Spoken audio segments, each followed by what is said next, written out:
आझाद मैदानावर आंदोलनासाठी मनोज जरांगेंना एका दिवसाची मुदतवाढ। थोड्याच वेळात जरांगेंची पत्रकार परिषद।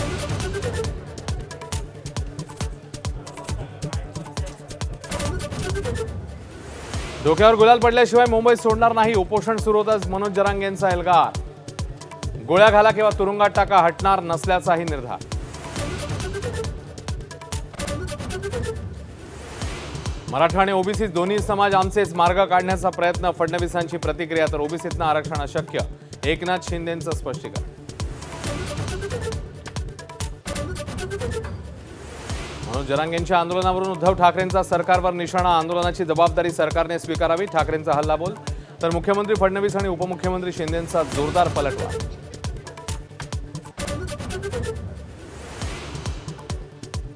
मनोज जरांगेंच्या मागण्यांवर चर्चेतनं तोडगा निघेल, मराठा उपसमितीचे अध्यक्ष राधाकृष्ण विखे पाटलांचं वक्तव्य। मराठा आरक्षणावर काँग्रेस नेत्यांनी भूमिका स्पष्ट करण्याचं आवाहन।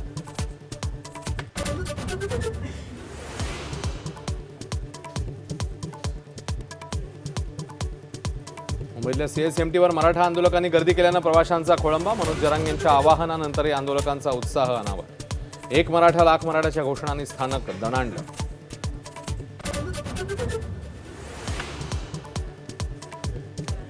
राज्यभरामधून मराठा आंदोलक मुंबईत, ठिकठिकाणी वाहतूक कोंडी। सायन पनवेल महामार्ग, फ्रीवेसह सीएसएमटी परिसरात वाहनांच्या रांगा। लोकल सेवेवरही परिणाम।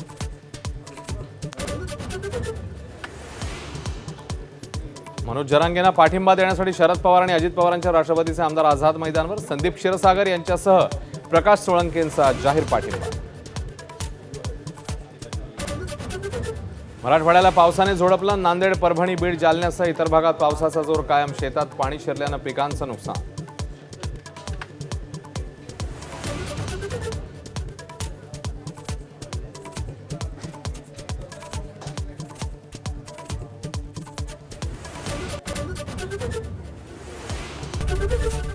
एबीपी माझा, उघडा डोळे बघा नीट।